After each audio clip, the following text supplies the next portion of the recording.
buenas tardes. Hola amigos comicófilos, ¿cómo están? Bienvenidos.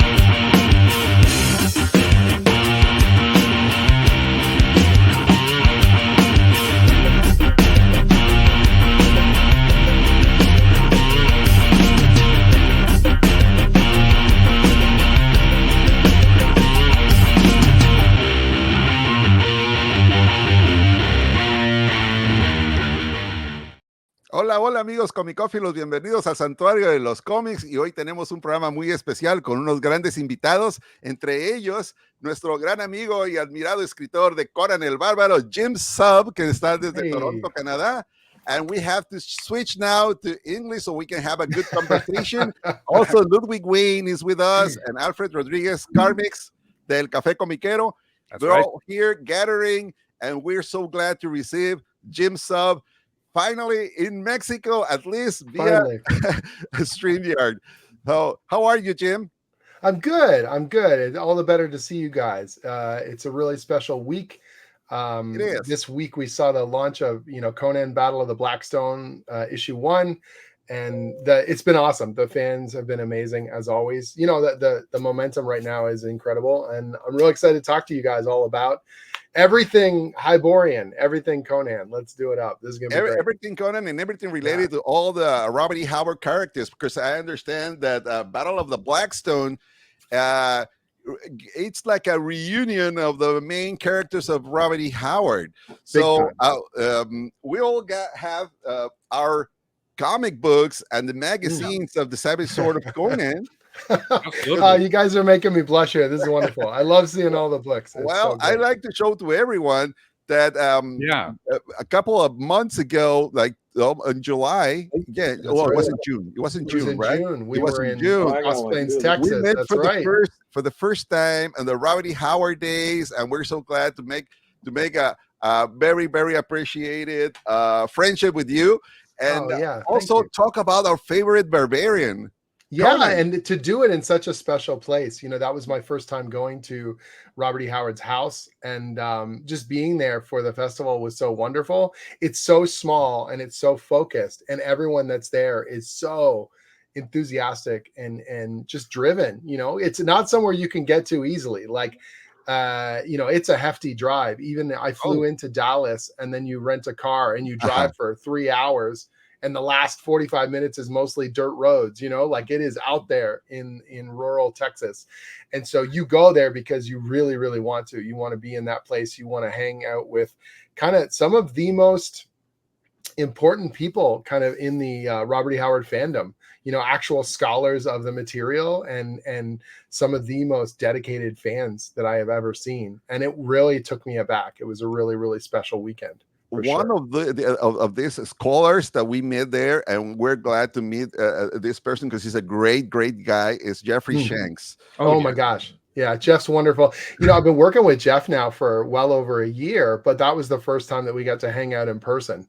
And it was weird because we had so many calls together, and we had, really gotten to know each other. But then it's all, the in person, we just bonded even more so. It was just great. The casual conversations and the work stuff that got done as well. But it was just like this real shared enthusiasm and energy just across the whole thing was wonderful. I understand that you guys during, after the evening, after the events, because it was a 2 days event, but you guys gathering together to play some games. We played the playtest of the new Conan Hyborian Age tabletop role-playing game. So Monolith is going to be doing a Kickstarter for that in mid-October. They just announced the date, actually. And so they have a what's called a quick start pack. So if you have never played a role-playing game before, or if you want to try out the rules for it, you can go to the Monolith website, and then you get an adventure, you get some sample characters, and you can try out the game. And so we had that ahead of release, and I got to run a group of some of the biggest hardcore Conan fans in that little quick start adventure. It was a lot of fun. Are you a dungeon master or something? I am a dungeon master. Yeah. So I've been playing Dungeons and Dragons since I was 8 years old. It's one of my favorite things ever. I love tabletop role-playing games. Just off camera here, I have a huge Dungeons and Dragons collection, role-playing game collection. It's ridiculous. And so I'm super excited for the new Conan role-playing game. And after my older brother used to be my dungeon master. He would run me through adventures. But when he went off to university, I started to run for my friends. And ever since then, I'm almost always the dungeon master, the game master, whatever you want to call it. I'm usually the person, weaving the tale, which seems appropriate. That's very cool. I'm gonna let my colleagues Ludwig and Karmix to launch one of their questions Sure. now. So I don't know if one of you guys want to take the word. You're free to ask anything to Jim. Yeah, absolutely. Well, if you allow me, Ludwig, Go ahead. Jim, first of all, thank you. It's a pleasure to meet you. And actually, same here. You mentioned the role-playing games. I think you mentioned that you normally are the game master or the dungeon master, the one spinning the tale and everything. And that's very suitable for you with this Hyborian Edge stuff. So how similar is it to write or to think about the Hyborian Edge and Conan comparing to a role-playing game? Because I think the mindset is very similar. For example, the story arc I read from your in the Bound in Blackstone, it's kind of like a role-playing game somehow. It's like pulling all these characters together. I say to people all the time that I wouldn't be a writer if not for Dungeons and Dragons and tabletop role-playing games, that they really taught me. They gave me an appreciation for collaborating with other people, for kind of pulling together characters, and also for just that feedback of entertainment, that in the moment when you're with your friends, you can see in their eyes if they're excited, if they're, if they're into whatever you're saying and the characters that you're creating and the adventures and the action that you're building. And it made me want to entertain people and made me want to tell stories and build stories with other people. And for me, a lot of it is, it's, some writers, they have a very, very distinctive voice. And I think that can be important. But, when it comes to existing characters, part of my job is not to make it is mine and I'm the one building the story, but it's also important that I am, for lack of a better term, playing the character, that Conan sounds the way we think he should sound. You know what I mean? Or in the case of Blackstone, Solomon Kane and El Barak and Dark Agnes and all these characters, that they should have distinctive voices, and those should be built upon the source material that they come from. And so for me, I'm getting into character. When I think about these characters clashing or these characters interacting, it is like I'm the game master and the players, and they're sort of like pushing against my plot, or they're arguing with each other, or sometimes, I don't want to get too dramatic, but you realize as you're writing a bit of dialogue, no, they wouldn't say that. That doesn't fit that moment. It doesn't feel rich and real, like it's coming out of them. And so I know where the plot's going to go overall, but there's still those moment to moment, kind of interactions that can sort of surprise me at times, or I realize, no, I think it's kind of pushing in this direction. And particularly characters with really, really distinct personalities. Solomon Kane is this Puritan, devil hunter, and his faith is first and foremost. And he's this unrelenting, in terms of his the way his faith drives him, and the judgment that he casts upon others, and the strength that it gives him to defeat evil. But that makes him strong, but it also makes him inflexible at times, And so when I'm writing him, it has to feel very different from Conan. It has to feel very different from Brissa, or Agnes, or Kirwan and Conrad, or any of these other characters, that they should not sound the same. Even if we're in a similar situation, what the characters say has to sound different coming out of their mouth, and because that's part of personality. It's part of what makes them who they are. At the start of Blackstone, we've got John Kirwan and John Conrad, and they're these two occult investigators. And the vast majority of readers are not going to know who these characters are. So I've only got a few panels to establish a sense of personality and make them feel distinct from each other and interesting and worth reading, And so in that very first scene, I'm pretty happy with. The two of them are outside this club, and they're talking to each other, and they're arguing a little bit.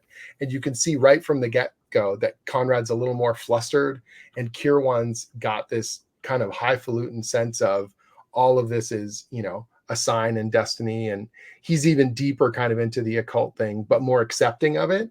And Conrad, he wants to logic it out. He wants to solve it and put it down in a book and categorize it, so that even those two characters, what can I do to make them interesting and hopefully get readers to understand them in a very short space, Yeah, and in a way, I felt that these two characters that you mentioned in the first Blackstone issue, they felt like they're the ones that we should be like looking the story through the eyes of them, because they are like guiding us with their some form of dungeon master as well, because they're showing us a little more about this world, because we got in there from Conan, because I mean we love everything, but sure, but Conan's not going to be able to see the big structure, right? These guys, whenever I use the word contemporary, I mean contemporary to the 1930s, but they're the most modern characters in the story, and they have gathered the most knowledge, you know what I mean? They're not in the past. And so in some ways, they're able to see some of the larger structures of what's happening in terms of the occult, or at least question it the way we might, as a person, as a scholar, as a reader or whatever. And it gives me a way to give that a voice. And as they're puzzling their way through these incredible events, it gives the reader a way in that's different from just following Conan's adventures, where Conan is a character who is a survivor, and he's going to carve his way through whatever the current challenge is. But in some ways, he doesn't need to know. There's a creature, he has to kill it. There's someone in danger, he has to save them. He's going to survive, as much as humanly possible. He doesn't need to know what demons and gods are doing, and he probably never will. He's almost like a force that drives its way through the story. Whereas Kierwin and Conrad, they want to understand, they want to know, they want the knowledge, and to try and figure out the big picture. And in other words, Conan is the muscle, right? Oh yeah, he's the muscle. He's the ultimate muscle, And there's other characters that are tough too. I think that's one of the things that's fun, is that once we get into the real thick of the combat, you're going to see how they approach the fights and what they do, differently. And Conan he has guile. He is not just a bulldozer. Like he's big and he's strong and he can kill, and he's very, very skilled, but he's a strategist. This is a guy who's going to become a leader of men and a king by his own hand. He's not just a brute, and he's not a fool, No, yeah. Definitely. That is actually one of the things that I think is his defining quality, is his intelligence. He's extremely astute. Yes. In the original Robert E. Howard stories in particular. Yeah. Yes, when you're looking at, even if he's a tough guy, but if he sees that the odds are against him, he will avoid, or he will go another way. He will enter. But that's the thing. His judgment is one of his most powerful traits. That he's not always. He has some book learning by the time he becomes a king. The first scene he's in Phoenix on the Sword, he's filling out a map, and he's in a scholar's room and all this sort of stuff. He's learned multiple languages, but even before that, his instincts are always really, really strong. He knows if he's in over his head. He knows if he can beat this thing or how far it can push it, and that, I think, is a quality that doesn't always get exemplified in some of the stories. If people just think of him as, oh, he's got an axe and he's going to lop someone's head off, you're like, yeah. It's amazing, because Conan is also, I mean, he's the most civilized, intelligent, and he's always like comparing this stuff, like being a barbarian versus the civilized world. He's always like rebelling against the civilized world, but he's also the most civil. I know he must. Well, he has honor to him, right? This is the difference: is that his civilization versus savagery is so core to Robert E. Howard's kind of ethos, and what he's trying to show you, that the word civilization is such a loaded term. The people of these civilized cities that tell you that they are more evolved and that they are of a higher intelligence and they are of a higher class of people, they're the ones that would lie to your face and stab you in the back. Right. And the barbarian is true. He'll tell you, don't cross this line or I'll kill you. And he means it. So who do you trust? You know what I mean? The barbarian who tells you the truth, and if he says he has your back, he actually does. Or the civilized man who will make you promises and is duplicitous and awful. Do you know what I mean? And so that's very much at the heart of these kinds of stories. So is Conan civilized? It depends on your definition. Right. In a Robert E. Howard sense, civilization is a loaded term. It's a dark term. It's a corrupting kind of a term. That what you have to do to maintain power makes you, less, makes you uncivilized, makes you darker, makes your moral core kind of rot. And one of the things that I don't feel like has been quite explored enough is that, King Conan has put himself now in this position where he is the king of Aquilonia. And now you have to lead, but you also have to not let that system destroy you. He has to play the game, right? He has to play the game. And how far do you push it before you're no longer you? Like the Conan of his youth, would he find the king a disgusting, civilized monster? That's an interesting question, right? And so I want to be able to, I've got some King Conan stuff that I want to explore later on about that and sort of look deeper into what it is when you grow older, the idealism of youth, right? That it's easy for you to say, well, we got to rebel and we got to tear down the system and we got to destroy all the things when you don't have family or roots or, power or anything. Essential, of course, tear it all down. Of course, shred it to pieces. But now you have more and you have people that are relying on you, and leaders have to make compromises, but compromises eat you from the inside. Actually, those King Conan stories are coming down the road, like in the next issue of Savage Sword, right? Yeah, Jason Aaron is coming back to do a story that he wants to do of King Conan, and that's separate. Like all the Savage Sword stuff, not counting issue 4, which is obviously built on Blackstone, all the prequel stories, but all the other Savage Sword stuff, I'm not necessarily. I'm not telling anyone what to do, but they all get to tell the stories they want to tell the way they want to tell them, And so that's the joy of that format, is the anthology format for Savage Sword. Everyone gets to play in the sandbox and they get to do cool things, and that's what's cool about it. This is actually, as you said, it's like a very good primer for Black Battle of Blackstone. Yes. A lot of the backstories are in here, so it's a really important issue for the event, right? Yeah, that one was different because we wanted it to tie into the overall kind of picture, and we handpicked each of the creative teams, and I got to work with them and they got sent my sort of overall story notes, like here's where it's all going.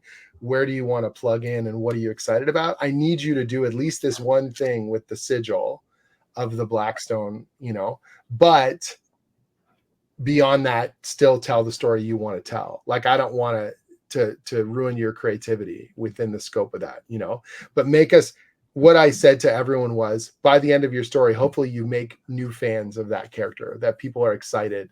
I don't have to tell you to like Conan, but everyone else, I need you to, kind of lift them up and that you want more Solomon Kane, that you want to read more El Borak, that you want to read more Agnes de Castellan, if we did our job, then you're that much more excited for what's coming up. Jim, go ahead, Ludwig. Go ahead. Oh, thank you. We're all incredibly excited. Obviously, the Battle of the Blackstone's coming this year. But there's something very important that I want to touch on. When we met you at Robert E. Howard Days, you were 3 issues, I believe, into this story. Yes. And we hadn't the conclusion hadn't come up yet. And that's right. Talking about that, and I was like, well, so what's gonna happen with the Thulsa Doom stuff? Yes, exactly. And yes, in the Battle of the Blackstone, we see so much, all these characters that you're introducing, and I want to talk about that in a second. But before that, this is just what blew me away. Oh, thank you. You're starting and you're reading. Oh, I mean, it was already a great run, right? And then you see Cole, and then I don't know the name. It's Jan Kosha. I don't know how to pronounce it. Oh, Jan Kosha. Yeah.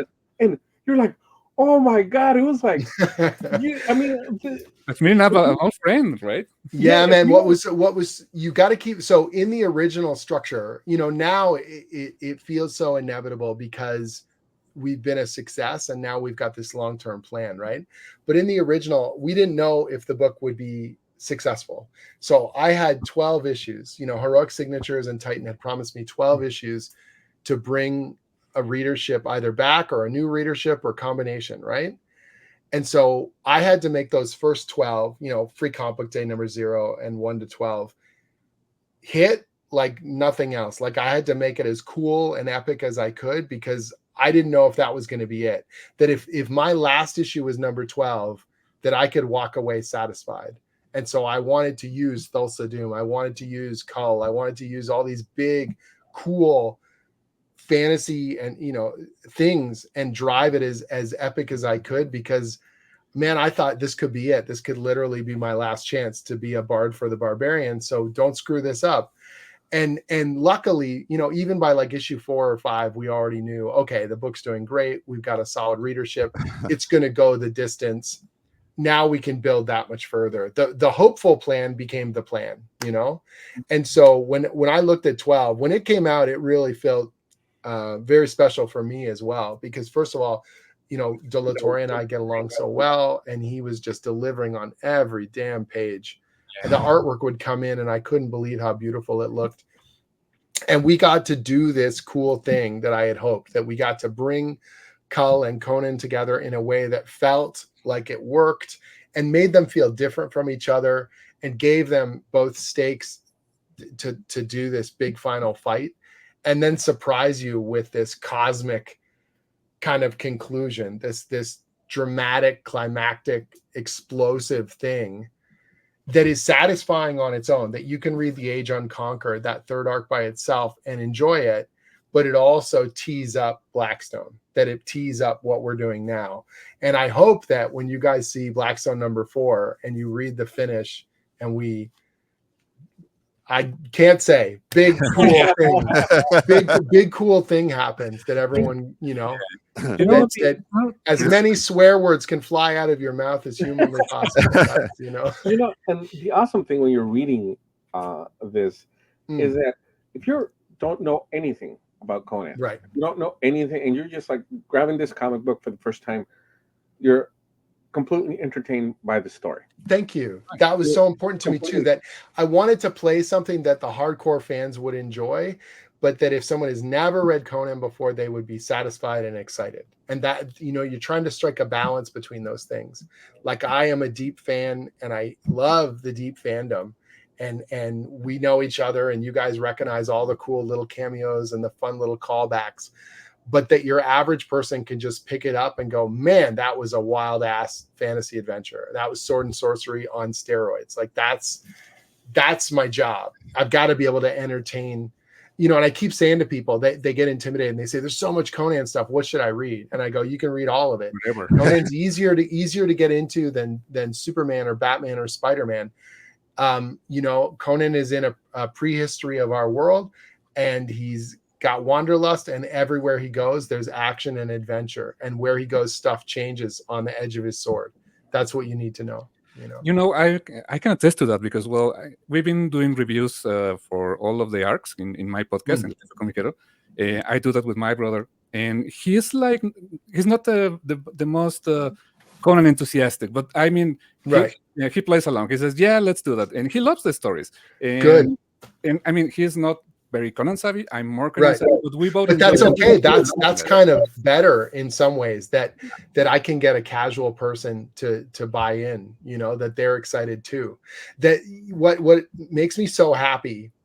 The current comic book market, a lot of fans can be very bitter and they can be very frustrated, especially when you think of what, event books, right? Like, that we're burned out on, oh yeah, it's going to be epic and nothing's ever going to be the same.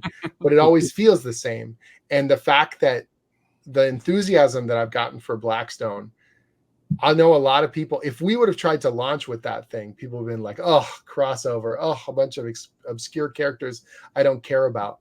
But because we've got 12 issues of, look, we're going to give you your money's worth. Look, it's going to be exciting and violent and cool, and trust.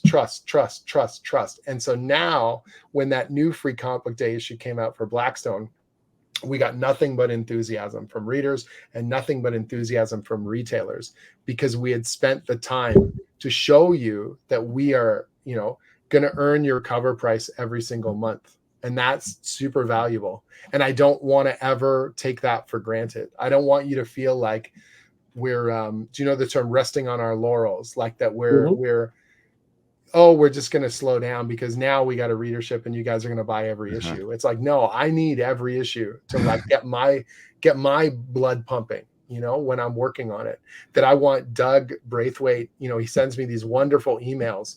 I sent him a script, you know, on Monday, and like on Wednesday, he sent me a wonderful message. And he was telling me how excited he was still, you know, after all these issues, he can't wait to deliver this thing. And I'm going to be in England in late October. We're going to meet up in early November. And he's just like, I just want to hang out, and I just want to talk about this stuff and raise a pint, and like, let's just, you know, like mind meld on this stuff, that we can celebrate the hard work that's come before, and we can talk about, you know, cool stuff for the future. And it feels very, very precious to me that we've got a team like that we feel like we're really bonding over doing the best damn work we can, you know. Jim, I have a couple of questions for you. Sure. Talking about the first year, the way, because when I finished, can I just say though, it sounds so good when someone says the first year. Like, I know that sounds true. It's so true. so many books, they stop after 10 issues, 12 issues. They stop after 6 issues, you know? Yeah, well, I'm talking about the first year because in my mind, there's no way we can have a second or a third or fourth year. Well, we know we have 3 more at the very least. 3 more years, man. Like, you have 3 more years, right? It feels so good. It feels so good to be able to plan stuff out. You know, and the way. It's great. Excuse me. Go ahead. Sorry, you know, so like you guys are reading issue 14, and I'm writing issue 24 right now. Like the comic that's the comic that's gonna be coming out like next summer. I'm working on right now. You know, oh my God, how good does that feel? You know, how great. I have no clue though. You already have a year, you know, forward. Almost. Oh my God. You know, we're working on Free Comic Book Day 2025. We're working on what the fall stuff is. So that's May, right? So that's, what are we? It's September, October, November, December. So that's 8 months from now. You know, that Free Comic Book Day, right? Like, well, but the Free Comic Book Day in 2023, basically, you use this image of Rob De La Torre. Let me tell you something. I love it. We all have it here. So there's no question.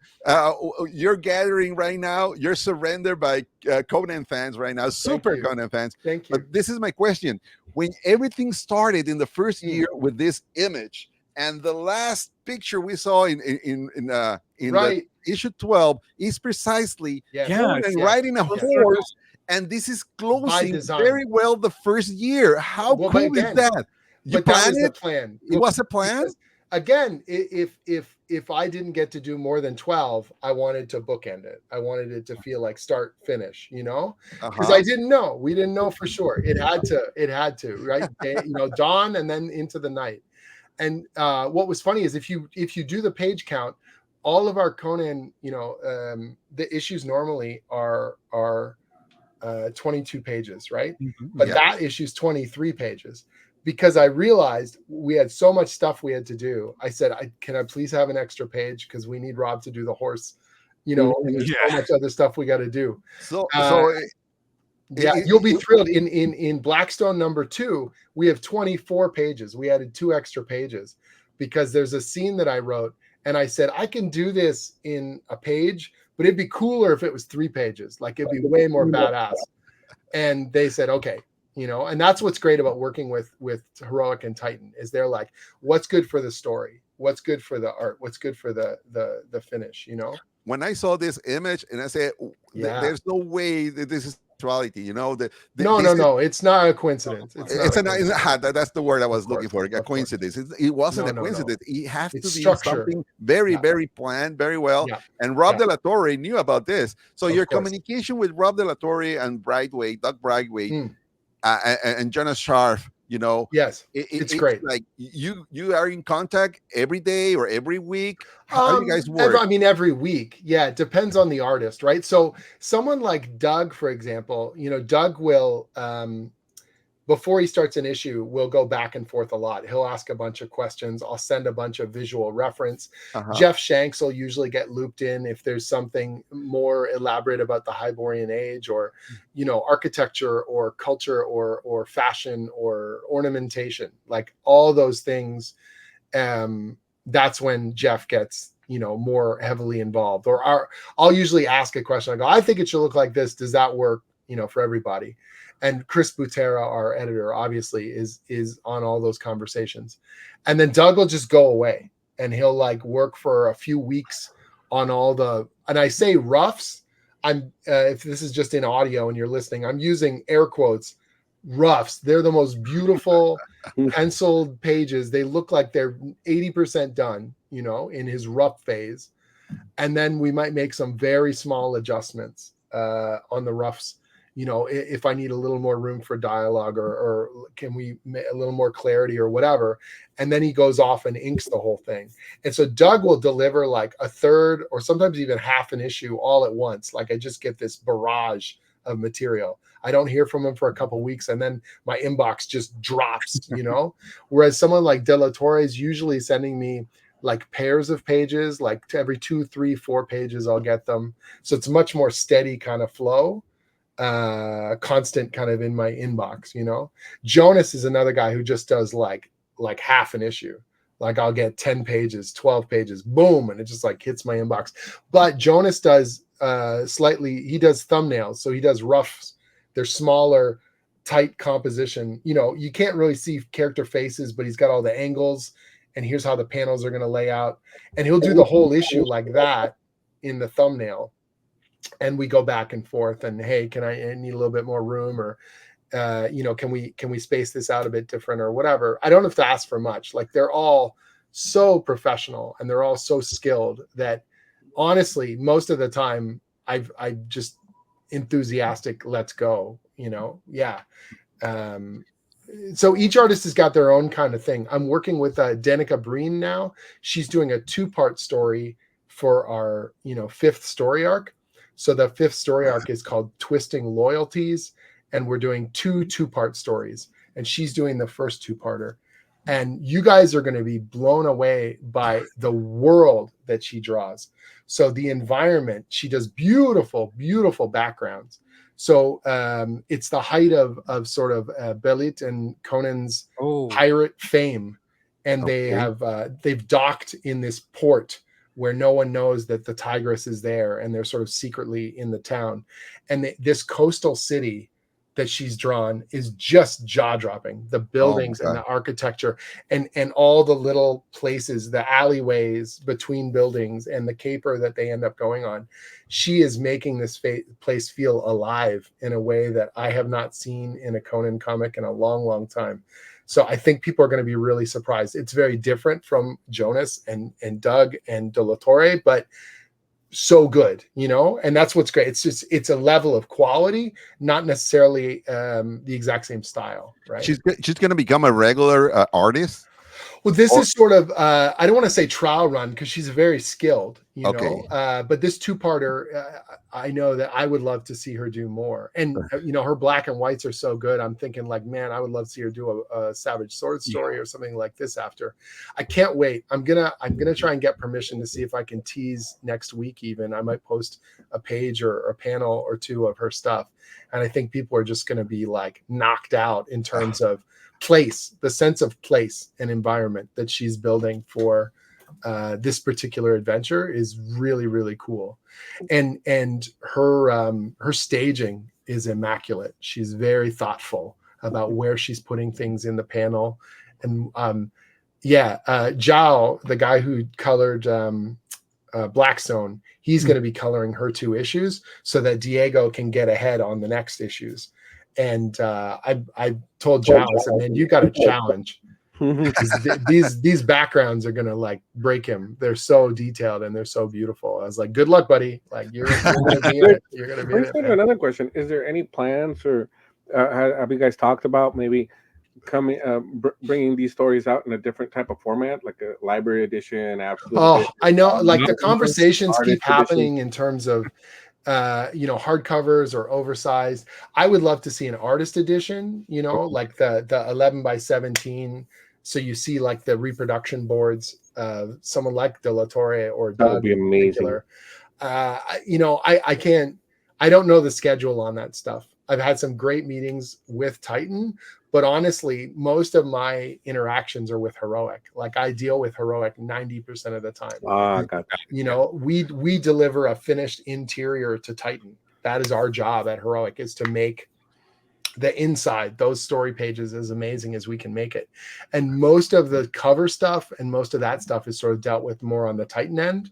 Like Heroic is hiring certain artists for the covers and things like that. But there's sometimes I'm so busy on the interiors, I occasionally don't see a cover until the solicits come out. So when you guys see the cover, some of those covers, I'm like, oh, I didn't know we were getting so-and-so to do a cover. That's crazy, you know, because I'm so busy on the interiors, especially right now where I'm juggling the mini series, you know, Blackstone final, sending them off to print and proofing and all that stuff, planning for the future, the monthly book where we have multiple art teams. So, you know, we're proofing. Like monthly comic book production's crazy normally because you're planning whatever, you know, 6, 7, 8 months ahead, sometimes more. You're writing, getting approval on concepts, then you're writing scripts. Page roughs are coming in, line art's coming in, colors are coming in, but all for different issues, right? And then those are all going off to print, and then it moves to the next part of the pipeline. So the one that was roughs is now line art. The one that was line art is now colors. Yeah. The one that was colors is now lettering. The one that was lettering, that's been printed. And everything moves forward one slot, and then a new one enters the chain, you know? So you're not just looking at one issue, you're looking at 4 to 5 different issues at a time simultaneously, and remembering, okay, which one is this in order? Where are we in the chain, you know? And I'm trying to write ahead, and I'm writing for multiple artists. So you're like, you know, Jonas works differently than Danica, who works differently than Doug, who's working differently than De La Torre. You know, De La Torre stepped away right now because he's doing a Savage Sword story with Roy Thomas. Oh, that's cool. That's very cool. We announced that at San Diego. So he's doing a black and white story with Roy. And so he's kind of out of the loop right now. But when he finishes that up, then where does he come back into the mix? And you know, what are we doing next? I kind of know, but we're waiting to see, you know, the schedule and then get him back in the groove. So it's a lot. It's a lot. All these different issues are moving through the pipeline, you know. And also, you mentioned that you mentioned different artists. I heard in an interview you did that De La Torre works more Marvel style. Big time. Yeah, and where Doug is full script. So how do you adapt as a writer to the different needs of your artists?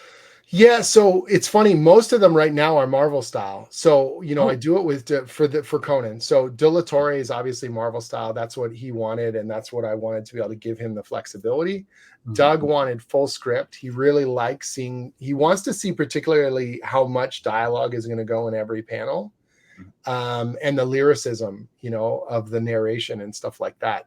I asked Jonas what he wanted, and he said he'd never done Marvel style, but he said it sounded like a cool challenge. Mm-hmm. So we did the Free Comic Book Day issue Marvel style, and he liked it. So we did Blackstone like that the whole way. So, for example, I'm finalizing issue 4 of Blackstone lettering script, but the line art's all done. The book's finished. I'm just finalizing dialogue for it. And then Danica, I said the same thing. I said, you know, what do you feel like? And she said, I just want to do whatever you want. And I said, you know, I'm really curious, you as a storyteller, do you want to try this Marvel style where you pick the number of panels? And if you don't like it, we can switch, you know? And so she roughed out the first half of the first issue, and it looked great. I think she was more nervous about it than I was. You know, she sent in the roughs. I said, no, it's all working wonderfully. You know, and so I said, let's do it until you're not comfortable, or if you are comfortable, let's just keep it going.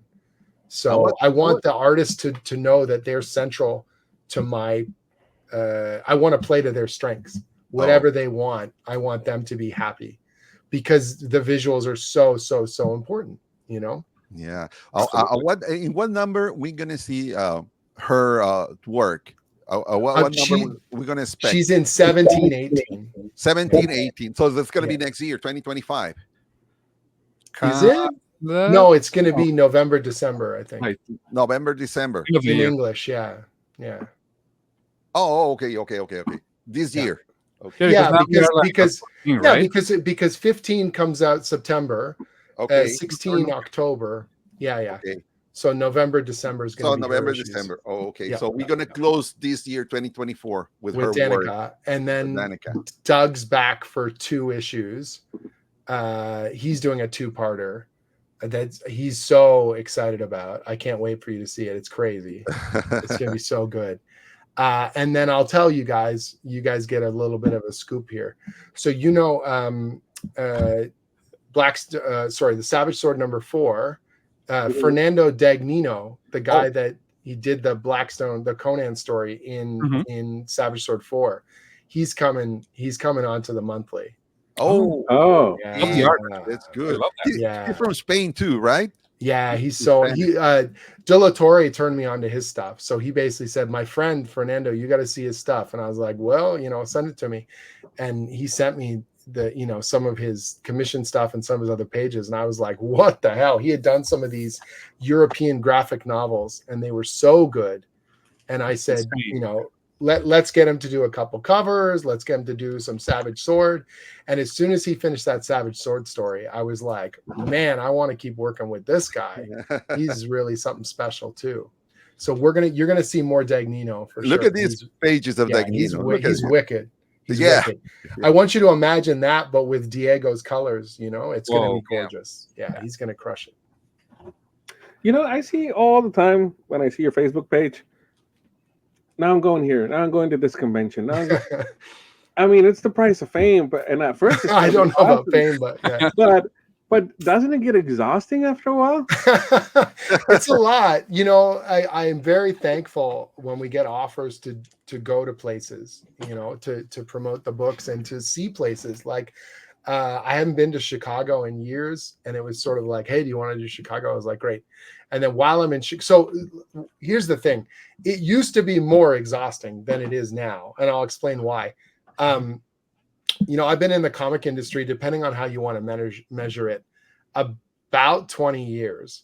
But I was, I worked as an editor and a project manager and a colorist and an illustrator, and then I moved over into writing.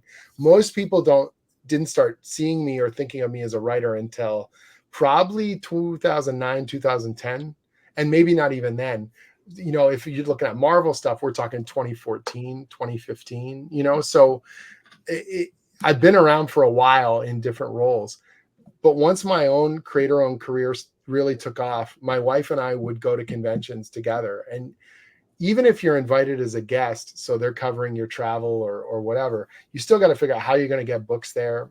And then after the show's over, how are you going to get books home, and how are you going to organize this stuff, and what favors are you calling in to get things there and do all that, negotiate with all these conventions. And my wife did a lot of that, and it was very exhausting work because you're constantly planning and talking and scheming and looking at the calendar like it's Tetris and you're filling every single box, And so we did obviously there was lockdowns during the pandemic. And so we stopped doing conventions for almost 2 years. And then we came out of it, and she and I did 2 conventions, and she looked at me and she said, I can't do this anymore. I can't do the planning. It's too much. We're getting older and this is exhausting, and your career is in a great place, but in some ways it's even more difficult because you're getting so many offers, and that's not her job. Like that's, we're a team, we're a married couple, and we do the best we can for each other, but that's a lot. And so there was an agency called Comics Sketch Art, and they were repping a bunch of my friends, and they do all the negotiation with the convention, and you travel with your friends and fellow professionals, and they set up the stuff, and they bring the books, and so then you're not breaking your back. You got more energy to spend talking to people and meeting them and shaking hands and signing books, which is why I want to go to the show. I don't want to go to okay, let's make some money and whatever. But like, I don't want to haul boxes. I don't want to, I don't care if I make less money, but I can do more events because I'm not worn out. I would finish some of these conventions and I would need like 2 days to recover. You do San Diego and you get home and you're like, I need another week just to, But now, if someone else is hauling the boxes and negotiating and figuring all that stuff out, I can usually come home and maybe a half day, but I can get back to it. I can get back to work, or the first day I arrive at a convention, it's already set up for me. I can go to my hotel and do a little work, have dinner with some friends, and be ready for the show the next day, you know?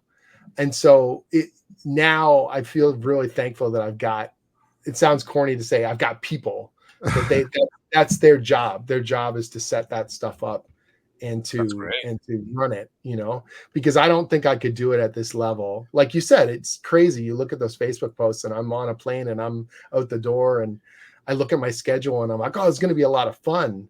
Whereas I used to look at it and go, it's going to be fun, but man, this is going to kick my ass.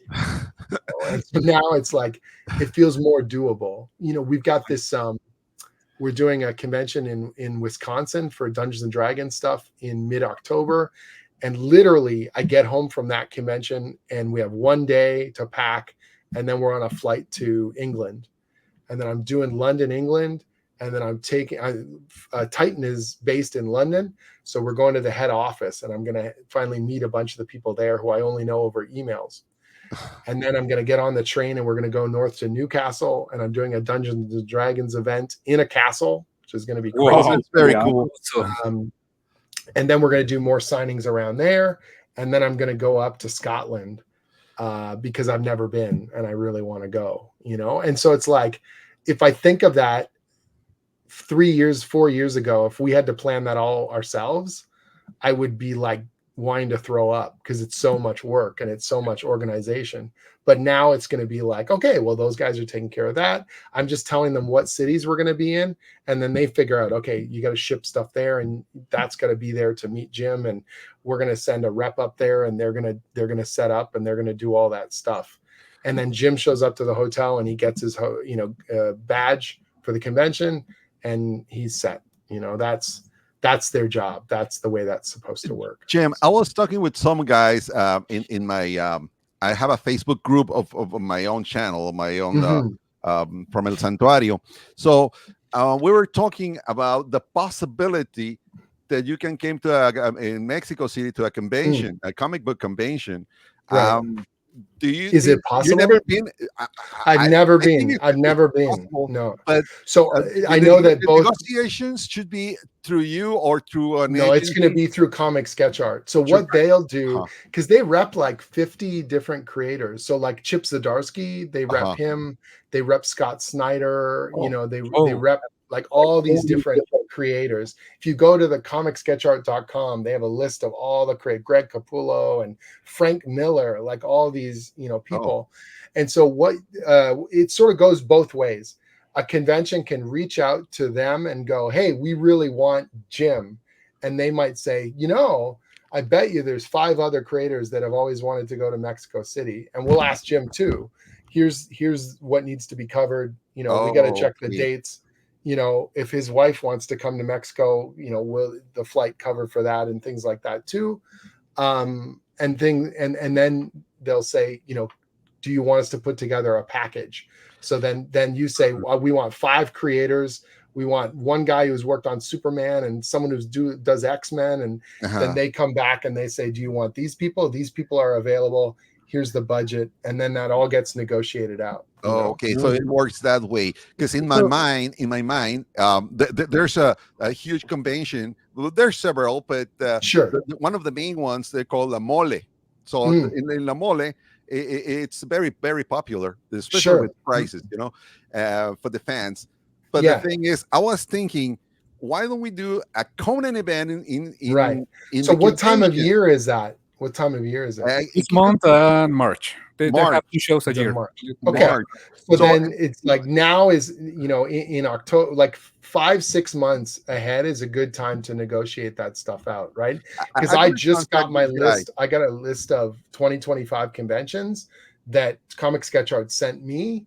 And then I added a couple into my calendar. And we haven't booked any of them yet, but we're now talking to shows. Like now is the time that we start booking and looking at and you're trying to also geographically figure it out. Like if I'm going to be on the West Coast, I don't want to go back and forth. Of course, yeah. So you've never been to Mexico? I have never been to Mexico. How? But you've been to the San Diego Comic-Con for years. I know. But you've got to keep in mind, even San Diego, like I'd never seen the city of San Diego. I've never been to the San Diego Zoo. You go to the airport, you go to the hotel, you go to the convention center. Jim, I know the gas. I know. You Next go to the time you gas come down lamp to San district. Diego, just call Yeah. us. We will guide. We will Call us, take you yes, I over. appreciate call it. I us. appreciate We it. will take But you you got to keep in mind, I know the gas lamp district, you know, where the San Diego Convention Center is. I Yeah. know that like 12 block radius, like the back of my hand. I know every bar and restaurant because I've been to them, but I don't know anything north of that. I don't know Oh my God. anything There's because so you much just more do the to show. see in downtown, see Village to San Diego Sure. Zoo. Like I did Chicago, you know, last month, and they got me in a day early because the way the flights worked out. So I got to grab the subway and I went downtown Chicago for the first time ever. I went to a couple comic book stores. I just popped my head in and said hello. I went to the galleries. I went to the museums.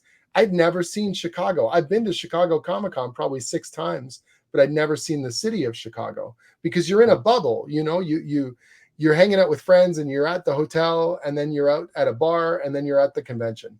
And that's kind of it. Like you just don't get to see a lot of the places. If I go to if I go really far away, like if I go overseas, we build in sightseeing because whatever, I'm flying 9 hours or something.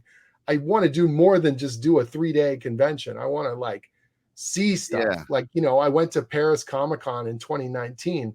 My wife and I built in like 4 days of Paris. Like I took my wife to France thanks to comics. It's amazing. But let's really see it. Let's go to Versailles. Let's go to the museums and the galleries and all that stuff. You also went to Japan, right? I've gone to Japan a dozen times. I love it. I love Japan. I went to Japan for my honeymoon. I did a creator-owned series at Image called Wayward. And almost every year we were publishing Wayward, I went to Japan because Steven, my artist, lives in Yokohama. So I could go for research. I could just like go around the country and marinate in it. And I absolutely love it. So yeah, Japan's wonderful.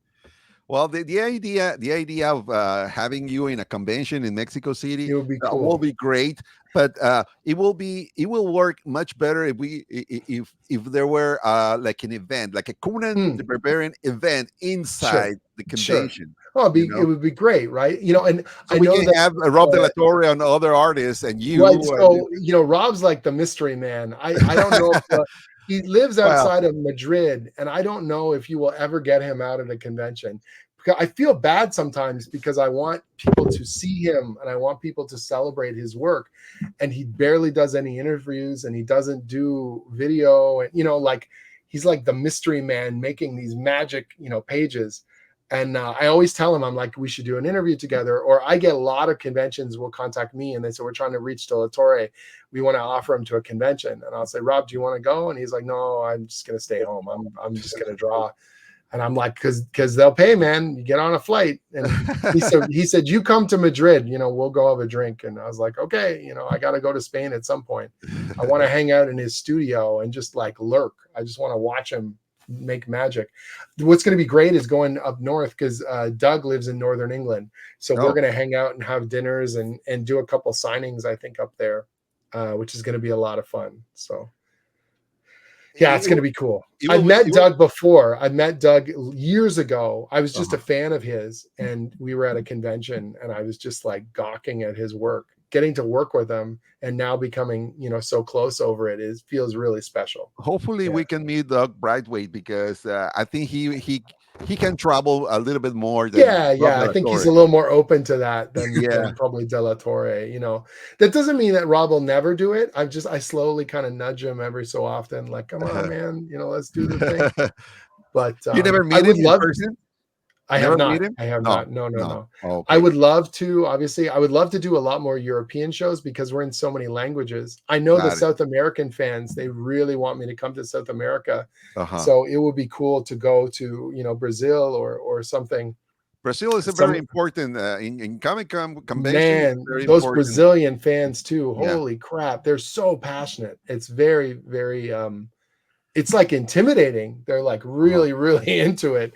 And it's really enthusiastic and it's wonderful. But, I worry. I'm like, geez, I hope I can live up to your expectations. You guys are really.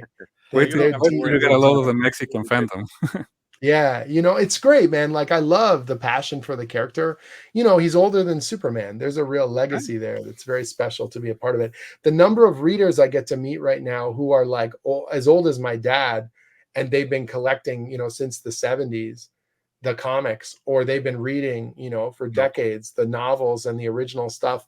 And they come to me very passionate and they tell me that they're having so much fun reading the new books. Yeah, those ones I saw when you guys are so cool. Yeah, the original. These are the same copies that's right. we give you on That's Robert right. Howard It's so Day. cool. The original, what do you even think? before Roy Thomas, right? Yeah. What do you think about this comics? What do you I think think it's about? amazing to think again about that legacy, that this stuff has been around for so long and it's had this incredible cultural effect, like right now, there's this thing, I'm sure you've seen the post called Cimmerian September. All these people are rereading the Conan stories, and I've read them all before, but now it takes on such different significance for me because I'm the guy writing it. So now I look with such a different eye for those stories and the words and the dialogue. And an appreciation for it's incredible. I think I told you this when we talked at Howard Days. I said, every author, they make things and you hope that people read and they enjoy, and you hope that it lasts. You hope it lasts longer than your life and longer still, long into the future, that people raise a glass in your name and that the work affects them emotionally, or that it touches their heart, or that it inspires and engages them. And that's a form of immortality, the written word and the published word. Yeah. And to think this guy who lived in a town of less than 1,000 people, punching away on his typewriter, made stories, and the poetry in his words still affects us. It still grabs us after all these years. That is a really cool thing. That is an amazing thing to think about, I told you that interview in Cross Plains when we were there. I told you, if we use a magic like the Blackstone magic, and you be face to face with Robert E. Howard, he will tell you, "I'm so proud of your work." I would never speak for the man. I know, but I'm very sure about that. Thank you. It means a lot, And when people tell me these, like I said, these lifelong fans, and they say they feel like they're 14 again and they're reading the comics, and it really brings something out of them. It's always, they come over, these older people, and they shake my hand and they feel almost embarrassed because, I'm younger than they are. And they're like, kid, you don't get it. You don't get it. You're really striking gold. And the wife is always like, it's his favorite thing ever. Like they're always very passionate. And I love hearing it. I'm not laughing. I don't think it's like embarrassing at all. I think it's really touching, and it's very, it really reminds you how wide this thing is, how big it can be. It's generational. I think I like the way you express, Jim, because you're very humble, but they're in your hands. In your hands are the fate of these characters right now. It feels so strange to me because I didn't grow up in a town of 1,000 people, but like relatively small city in Canada. Yeah. When I was a kid, I wanted to meet the people that made Conan. I wanted to meet the people that made Dungeons and Dragons. The idea that I would be those people is so ridiculous. It's like beyond belief, when I think about it. If I think about it too much, it almost wigs me out. So don't think about it. Just focus on the stories and the, but you go to these conventions, Ludwig was saying to me, how do you do all these shows? I'm an extrovert. Like when I go to a convention, you work in yes, there's emails flying around and there's Zoom calls and stuff, but it's you and the keyboard, and you're typing these stories, and you hope that people like it. And you get tweets or Facebook messages or reviews, and it reminds you people are really reading this, like human beings somewhere else in the world. They have a book in their hands and they like what you did. But there's nothing that quite replaces meeting some of those people in person, shaking their hand or signing a book or talking enthusiastically about it in person, and knowing that you have made an effect on them, and that they, I had someone in Toronto. That's a very big convention. And they said, you're the number one reason I came to this show. Like, I bought my ticket because I want to meet you, and I'm going to do some other stuff. I'm going to do some shopping and I might get some other autographs, but like, you're the number one reason I'm here. And you're just like, all right, like, how can I don't know how to respond to that properly, but I'm very proud and humbled by it. You know, the fact that you got your ticket's worth. I'm going to try and give it to you right now, you know, with my appreciation, and let you know what this means to me, that I get to do my favorite thing and now get to do it for the foreseeable future. That years now, you know, so many people in comics, they've got a 6-month axe hanging over their head. They never know when they're going to stop or how it's going to go. Yeah. And I get to plan and plan and plan. That is very special. That is very unusual. Jim, why do you think Ludwig and I went to Cross Plains to meet you? I told my wife, I said, these wonderful guys from Mexico came, you know, and I was humbled. I'm humbled by it, you know, like the house itself, and Jeff and all those guys, Bill Cavalier and Mark Finn and all those guys, they've been coming for decades, like Howard days. And I'm just there my very first time, and there's people who made the trip to meet me. That's crazy to me. Like, that's unbelievable. They brought that writing table, you know, Howard's writing table back. Yes. And as soon as they put it down, they're like, Jim, you got to sit at the table. And I was like, what? Like, this is crazy. This can't be happening. What is this thing, you know? And they said they were so warm and everyone was so nice. And I said, you know, this doesn't feel like a convention. It feels like a family reunion. Oh, of course. And they said, well, you're part of the family now.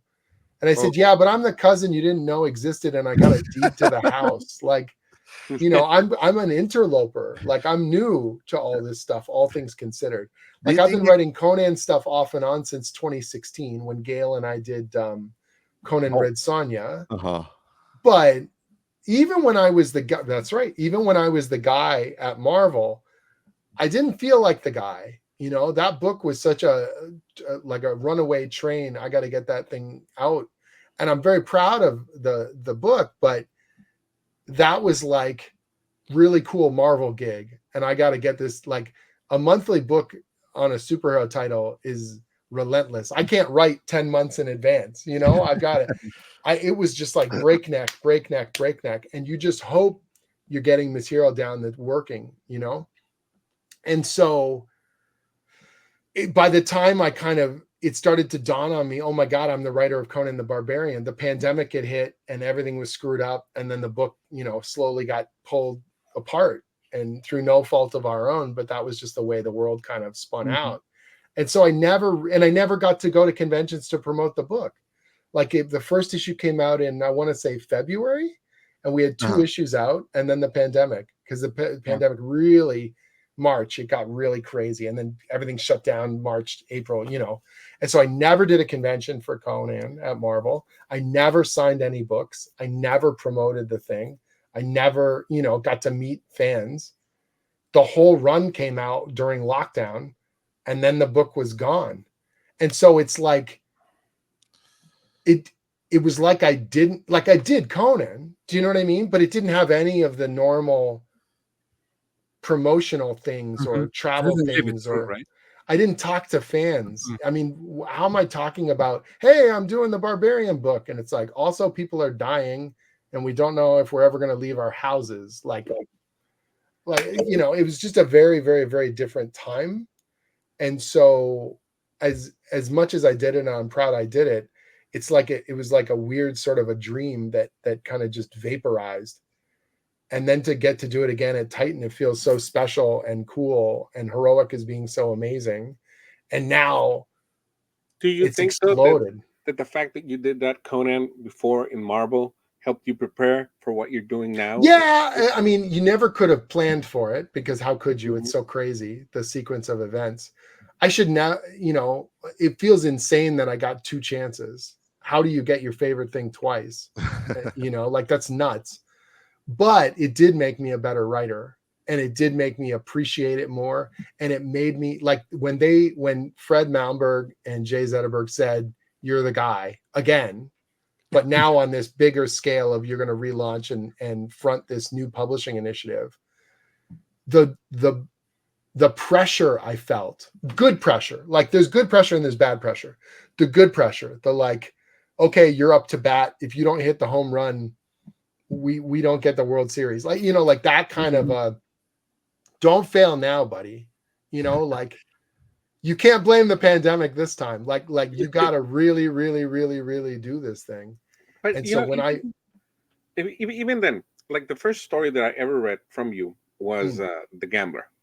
And The Gambler is a good story. Like I like it a lot. In Savage Sword. To be honest with you, I just read the story. I thought it was a great story. I didn't see your name there. I'm like, oh my God, no, and it's totally fine. But then when Titans announces, but that's the one that got me on Jay's Fred and Jay's radar. They read The Gambler and they really liked it, and I didn't know Jay. So you know, Jason Aaron does long runs on comics, right? Mm-hmm. And so I assumed when they said he was doing Conan, he was going to be on the book for 3-4 years because that's what he does. He does big long runs on things. And so what I didn't know was because he was only doing 12 issues, they were starting to look for a writer almost as soon as that thing launched because they needed to give themselves 4 to 5 months to get a writer.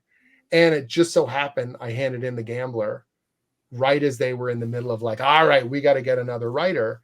And then The Gambler hits, and then Fred goes, check this out. That's a Conan story. And in my head, that was the only time I was ever going to get to write a solo Conan story in the Hyborian Age. No tethers, no Avengers, no crossovers, just pure, as close as I could, what I thought a Howard story was, you know, that had the violence and the explosive and the Conan, you know, that isn't just the berserker barbarian, but that he's thoughtful and careful. He's in over his head and he's fallible and human. He can fail, but you want him to win. You know, that was what I wanted. And then when he kicks ass, you want to cheer, you know. Exactly. Yeah. And Zurcher drew the hell out of it, obviously, which makes it all work.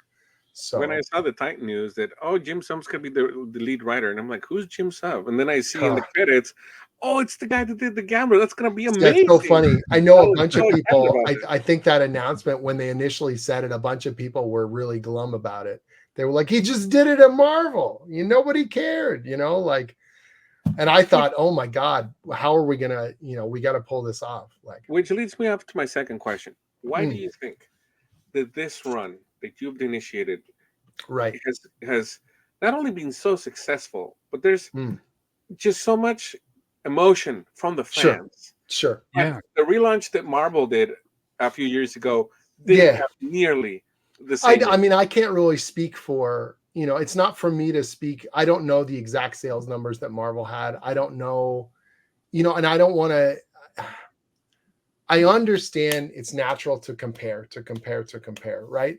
But it's like, I don't want to sit here and tit for tat and just be like, well, we did it better, or we're doing whatever. It's like, all I can tell you is from my point of view, like personally, I felt we had a unique opportunity that we were coming in on the ground floor super fresh, and we could make choices about what to keep and what to jettison, what to get rid of, in terms of the past and in terms of what is the purest comic of Conan. Why do people love John Buscema? Why do people love Roy Thomas? But we can't just retell the same stories. We can do things in a modern way in terms of printing and fidelity and a mature reader's book that you've never seen before. We can make it feel pulpy like a Robert E. Howard Weird Tales story, but I'm going to give you, Frazetta by way of Big John Buscema with a dash of, like Thoth and all these guys that Rob is the linchpin for a lot of that stuff. If you would have had a different artist, I don't know if it would have had the same impact. And that's not just me being humble. Like, I can write the hell out of this, but the visuals are so critical to Conan. There's a reason why Savage Sword was just a killer. Why the number of amazing artists, Barry Windsor Smith and your Frank Frazetta and your John Buscema and on and on and on. These artists that the character inspired them and the story inspired them, and they brought their best to the page. And Rob brought his best to the page, and Doug brings his best to the page, and Jonas is bringing his best to the page. And so I think I'm writing a better Conan than before, and that's experience and momentum and a greater appreciation for the legacy. But I am nothing without those artists. The scariest bit for me was writing the prose story in Savage Sword #1. I wrote the short story. Right, Because in the desert. there's no artist to save me. There's no artist. I got it. Now I'm playing in the same arena as Robert E. Howard, as Two Gun Bob. I got to write a prose story in the same kind of word count as Bob. My God, what am I thinking? What kind of an ego have I got to have to pull that off? I really enjoyed it, but that is probably one of the hardest projects I've sweated over the keyboard. Man, that was hard. Because the term imposter syndrome. Do you know that? Right. Like, if Rob does beautiful pages and my words weren't as good, you'd probably still enjoy the book because, man, look at that art, But those were just words. They were just words. And I thought, God, what am I going to do? Like, I got to make this as good as I can make it. And so I'm inspired and I'm excited. The good kind of nervous stress that pushes me. When Jonas sends beautiful artwork, how could I do anything less than deliver my best? When Rob, when Doug, Danica, all of these people they're putting their hearts on the page, man. Like what? How dare I do anything less? Like, that's crazy. And it's easier when the book's a hit. Like, it's easy. It is. When people are excited, I get tagged on every Conan thing now, every video game, every article, every weird toy, and cool, great. I love it. That's like now intrinsic to my brand, or whatever you want to call it. It's a hell of a lot easier to get up in the morning and motivate yourself, because you're like, man, the people are reading. They love it. I love it. And I still do. And I never want to stop loving it, but it's a hell of a lot easier. Before that first issue comes out, just the gut clenching fear of like, don't screw this one up, man. I was so thankful that Free Comic Book Day hit like a thunderclap. Like, that was so cool when that Free Comic Book Day came out, and I was just like, yeah, all right, we got it. We can do this. Jim, I want to go back to something you mentioned at the start of the conversation about the fandom, because as you mentioned, for example, like a Star Wars fandom, Marvel fandom, sometimes they are divisive. Like, they fight. The Conan fandom's divisive. The Conan fandom's divisive. But let me tell you something. In the recent years, or when the run started, I haven't heard I kind of negative things. I warned Titan. I sort of said, we were getting such high praise out of the gate, last summer when we launched, and I said, it's really good. It's as good as it's ever. It's better than it's probably been in a long time. And the old timers are coming back because the relentless good word of mouth is bringing in people. Mm-hmm. I got retailers telling me that they got people they haven't seen in 20 years starting up a pull file at their comic shop. I got people coming to me with tears in their eyes at conventions. Do you know the term honeymoon period? It's going to wear off. People are just going to get used to we're operating at this level, and it's going to start to take it for granted, and they're going to get more critical. And I said, Blackstone's really the tightrope. Like, because now we didn't just say you love Conan and we gave you the Conan that you like. Do you even know who Solomon Kane is? Do you know who Dark Agnes is? Do you know? Nobody knows Kierwin and Conrad. Not nobody, but like so few people. And it's like, if I can make you like those characters that you don't have decades of passion behind.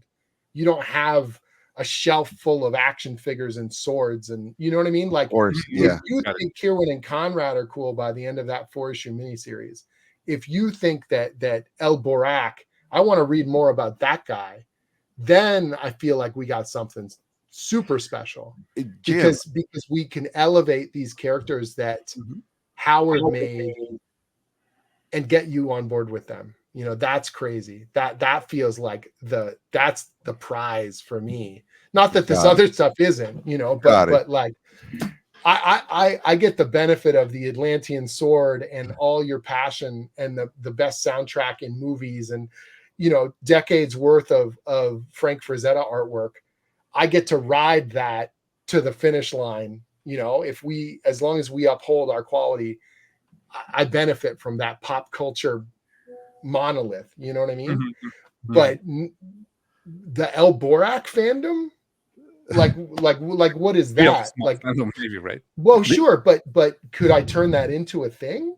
Could people actually want that if we do it cool? If we make him irresistibly, you know, cool and adventurous and awesome, that feels like that's uncharted territory. You know, that's what's really cool to me about the potential. Roy solved the problem in a very different way. When Roy was doing Conan in the 70s, he took other Robert E. Howard stories and he filed the serial numbers off. And so a pirate story became a Conan story, and a Western story became a Conan story, and an El Borak story became a Conan story, and a Kieran and Conrad horror story became a Conan story. And that was a solution, and it worked very well. But now I'm saying I want you to like them for who they are in their time period, and we're going to tie it all together, you know. That's great. Yeah, in that in terms of these characters, if they work the way you expected, there's a possibility. Or Brissa. I mean, that's the craziest one because that's a character we made. Yeah. You create Brissa, but I mean the other Robert E. Howard characters. Do you think there's a possibility we have a comic book title for Kieran and Conrad? Or I mean, I don't want to get so, you know, I think it's presumptuous. You couldn't. It's almost impossible that you could do monthly books for all these characters. Of course, I'm saying, and the fandom's wallet only goes so far, and it's like I feel, you know, I told them really early on. I said no one's buying Savage Sword until the monthly book is killer. Until we build trust with the monthly book, you don't dare launch Savage Sword because it's too much too soon. And I will say this about Marvel: I feel like they released too much too soon. That they assumed that people were going to buy 4 books a month right out of the gate. And that was, in some ways, it was very, their enthusiasm was because they thought it could. Publishers don't release books they don't think are going to sell. You know what I mean? That they thought they could instantly have a new franchise, 4, 5, 6 books a month. And you're like, whoa. Is the main book like killer? Like, and so I felt like the fan base definitely they were a lot more critical of like, how many books do you expect us to buy? And I said, just one book a month, just one book a month. And it's going to come out every month and it's going to be awesome. And then when we do that for 6, 7 months, okay, now we got this magazine every other month. And it's like the magazine from when you were a kid, but like old and new. It's got that feeling. I pulled that Jusco book out of the box, and it's like a time capsule, but my name's on it. You know, like that's crazy. Sure. It's so cool. And then trust. Okay, you trust Savage Sword and you trust Conan the Barbarian. This is the next level of trust. Will you read Conan on this bigger, you know, mini series crossing over with these other characters? So this is the next level. So to answer your question, believe it or not, I am going to answer your question. if the trust is built and if Blackstone works 4 issues and people go, man, that was a banger, I absolutely loved it. Maybe, you know, then you do a mini series with an El Borak, or you do a mini series with a Solomon Kane or Agnes. And then it's trust, you know. And that's where my question comes in, because when you're writing these books, you write Conan, you write the main book as Conan, and then you introduce characters. Any chance that we'd ever see a Solomon Kane story just stand alone by you or something like that? Yes. I know Patch Zurcher like loves Solomon Kane, and he did the one that's in Savage Sword, which is awesome. It was great, man, and he loves doing that. And I don't want to I could do a cool Solomon Kane story, but I don't want to also intrude on the future plans that he's got. So I'm going to use Solomon Kane. He's part of my big mythic structure of stuff we're going to do. And I'm sure at some point I'll have a solo story, you know, down the road. I would be more than happy to do it. But I also don't want to overshadow Patch, because I think Patch is doing killer work. He's done the homework. He's working his ass off. He loves writing and drawing his own story. And that's his playground also to play in. So when he did the Blackstone story for the Savage Sword issue, I just said, I need the sigil. I need this plot point. Use it like this. Everything else is up to you, man. Like just give me this nugget, and then you get to mine everything else however you want.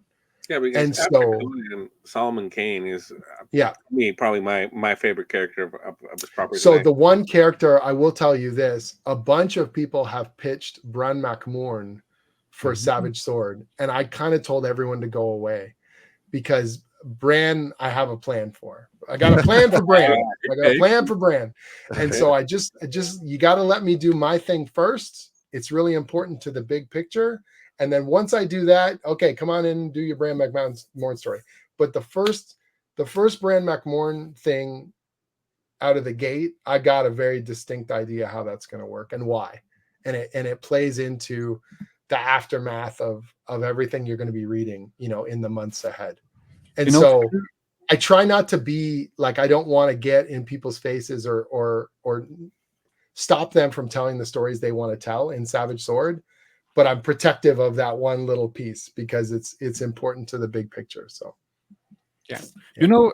Maybe this is not a pitch by any way, but you know what? Which character I find really interesting, and like I think there could be like great stories with it. It's James Allison, because he's like oh my god, he's like an incarnation of Robert E. Howard. Actually, it's so cool, man. Like, and there's only the 3 stories, you finished stories that were published, right? So there's Marchers of Valhalla, there's Valley of the Worm, and then this is bad. I can't remember the name of the third one. It's right on the tip of my tongue. I'm going to think of it and I'm going to like yell it out loud randomly during our interview here. But it's like James Allison he might be the first meta character in fiction. He's the self-insert, now it's like an insult, but like he's like Robert E. Howard's raw fears about the creative career and dying alone and unfulfilled, and the reflections of these stories of who he is and what he could be and what he has done. And I think that that's really cool, and really there's a reason why I used him here and why I used him when I did Serpent War. Serpent War is very different from Blackstone. You'll definitely say there's similar characters being used, so of course there's going to be some you can compare and contrast, but it's different format. It was done under different auspice, and just such a different structure that we were sort of putting into it. And so for me, it's like but James was always at the core of that too, because I felt like he spoke to something very specific about Howard and about writing and about storytelling, One of the things that I'm glad that Titan Comics had the rights for Conan. It's I was so excited when I saw Conan and Marvel, but when I was reading Avengers, Savage Avengers, okay. So one of the things that I mean, it's kind of bittersweet. It was cool, but at the same time, I said, this is not correct. When I saw Jerry Conan, Dugan, you know what, Jerry? Here's the thing. I know the series has got it's divisive amongst the fans. It's divisive. I think Jerry wrote the hell out of it. I think it was a ton of fun. And here's what it is for me. If that was the only book you were getting every month with Conan, I could understand you being frustrated, where you're like, man, I want this guy in the Hyborian age. I want ass.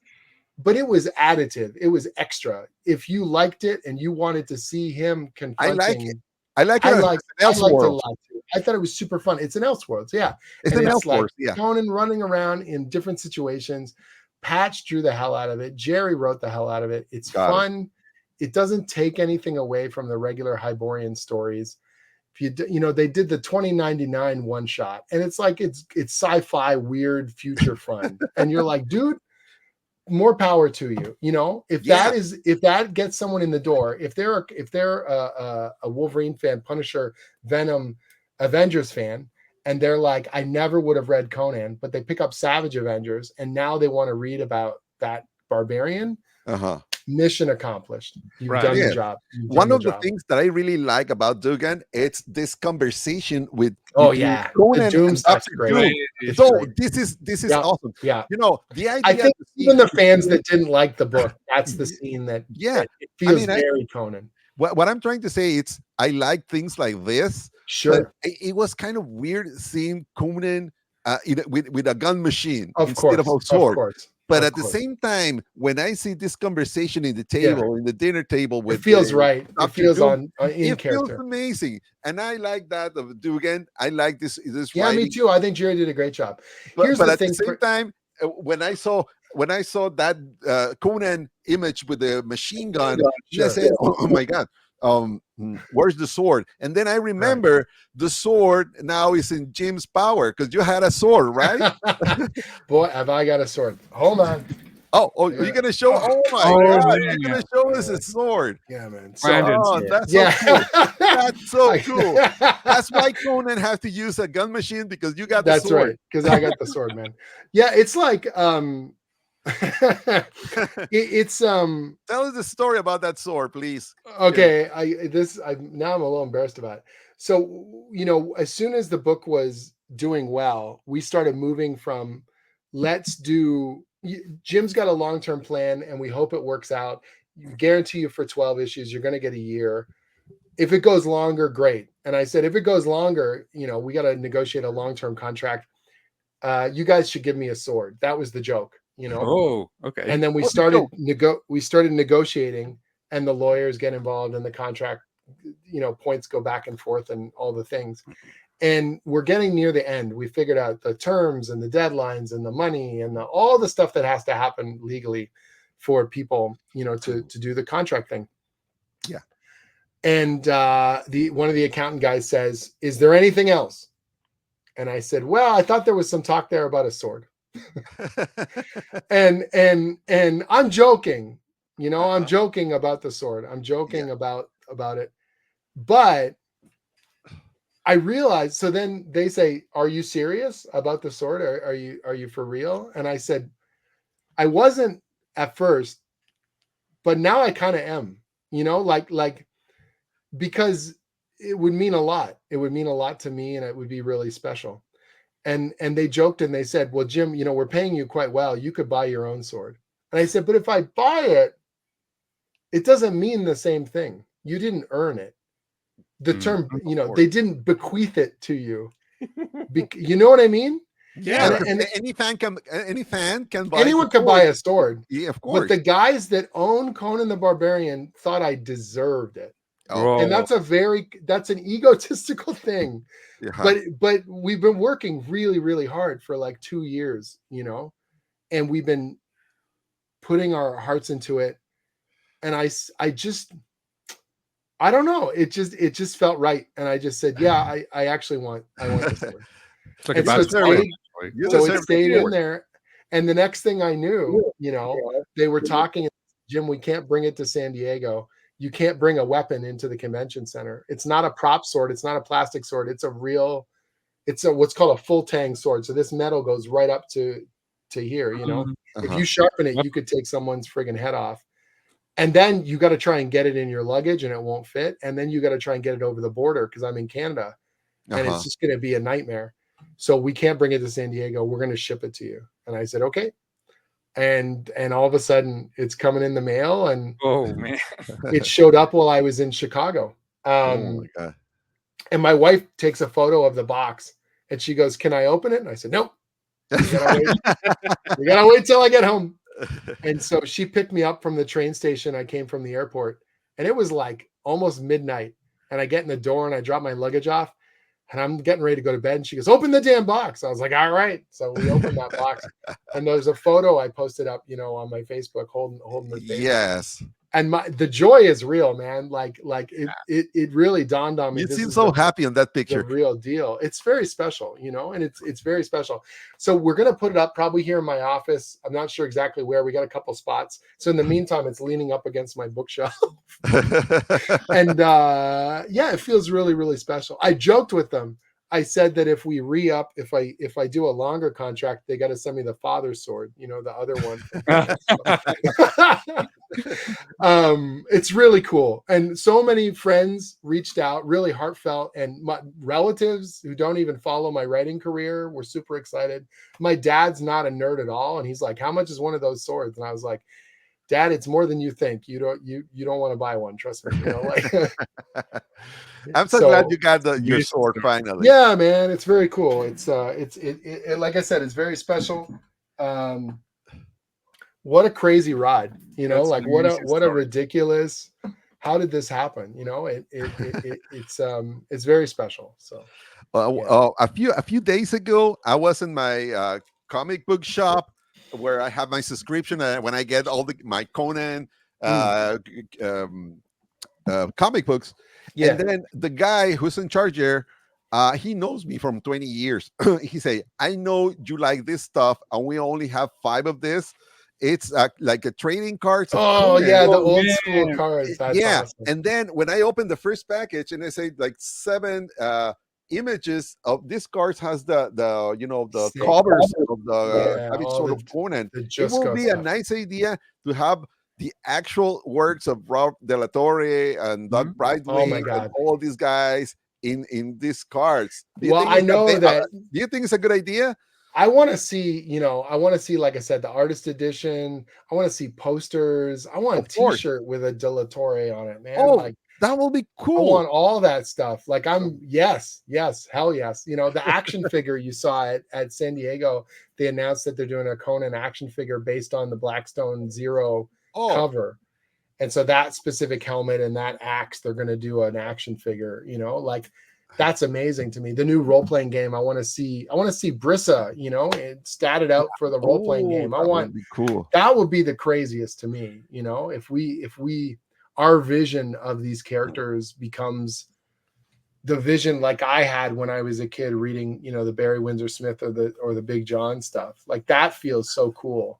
You know, some of my favorite writers coming to me at conventions, and I've known these guys for years, and they're like, man, this is the best work you've ever done. Like I'm friggin' hooked. And I'm just like, oh my God, this is so cool. John C. Hawking was one of the first writers. John sent me fan mail when I was working at Marvel doing Conan. He really liked my Conan run at Marvel. He liked The Gambler, and he liked my first story arc with the Crucible. And he sent a really sweet email back then. So this has got to be 2020. And I was like, damn, I love, you know, the Lotus, like the book that he did in the 90s. What a cool thing to do. What a kind thing to do. Because a lot of authors, you can get really protective. You know, you think you're the only one that knows, you're the only one that can do it, or your ego, you get all freaked out. Like, wait, you know, this is my thing. And he's always been cool. That guy's amazing. And his writing rocks. That City of the Dead kicks ass. Yeah, I really like it. I spoke to him in the Robert E. Howard days, and I asked him if there's a chance to see this City of the Dead book, but in the version of you know, Savage Sword or something. Oh, that'd be so cool. I would love to see more adaptations of that. I would love to see it. You know, I was talking to John and I said, man, I would love for you to do some comics. And he goes, I don't even know how. And I said, bah, you know, you can learn, you know, good story, you know, good characters. Like Jeff Shanks did a story in the Savage Sword. And that was like, we were brainstorming a bunch of stuff around Blackstone. And then he was saying, you know, who do we get to write the Kieran and Conrad? And I said, I think you should do it because you've got a good head for those characters and you can do it really well. And now, you know, now he's got comic book credit. I think he's got the bug now. He wants to pitch more stories, you know, which is great. That was his first comic book story? First comic book story. Now, I like really worked side by side with him. So he sent me an outline for the story and it was great. Outlines relatively easy. You know, here's the events, here's what's going to happen. Then we broke it as a comic. You have this many pages. Where are the beats of the story? What are the scenes? And then he sent it back to me and I said, look, you can make the impact a little better here. You can move this over there. You've got the information, but visually, how are we presenting it in a comic, right? Because it's a visual medium. So you need it's different from prose, you know, it's different from an essay, of course. Yeah. And so I essay. kind of walked him through that stuff, and he had a much greater appreciation for how comics are different from a screenplay or regular prose writing by the end of it. And you know, that's cool. I'm glad I was able to sort of like, he knows how to tell a story, he knows what's exciting, but now it's like the specific things. And then when the artwork came in from the artist, Chris and Jeff and I all got the art, and we all gave feedback, you know, so I could teach Jeff sort of the language of comics, like how we can enhance the visual scenes or whatever, you know. Wow. So, Writing with Jim Zub, that's awesome. Yeah, it was super fun, you know. And he sent me this photo of when the issue came. He got his, you know, and he's holding this copy like a proud papa or whatever. And he's like, my first comic book. And I said, first of many, you know, and we laughed about it. It was very nice. That's very cool. Great. I don't know if you guys have a final question for Jim. Yeah, anything else I can answer for you? I just had a final question when it comes to prose. Sure. So any chance of you venturing off to write a book? Whoa. Anything's possible, man. There have been some really cool conversations. That's all I can say about that. So, okay.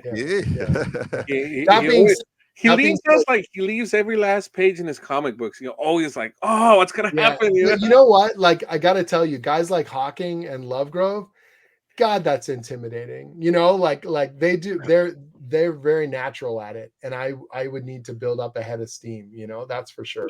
I do love doing the short stories in particular, like, because that's what Howard did. And so when I think of a Conan story, I don't think of 100,000 word novel. I think of like 12,000 words that just pulsing every damn beat, you know, like you read, my God, man. Did you know like Frost Giant's Daughter's like 3,500 words or something? Like it's so short. Like I wrote school assignments that are longer than that. You know what I mean? And it kills. Tower of the Elephants under 10,000 words. Like that's insane to me, you know? Legendary sword and sorcery story under 10,000 words. Like, come on, man. Like, so I feel like in some ways I'd almost want to do a series of short stories or be, you know, an anthology or something, like, because that I would feel like I'd be more in tune with the Howardness of it.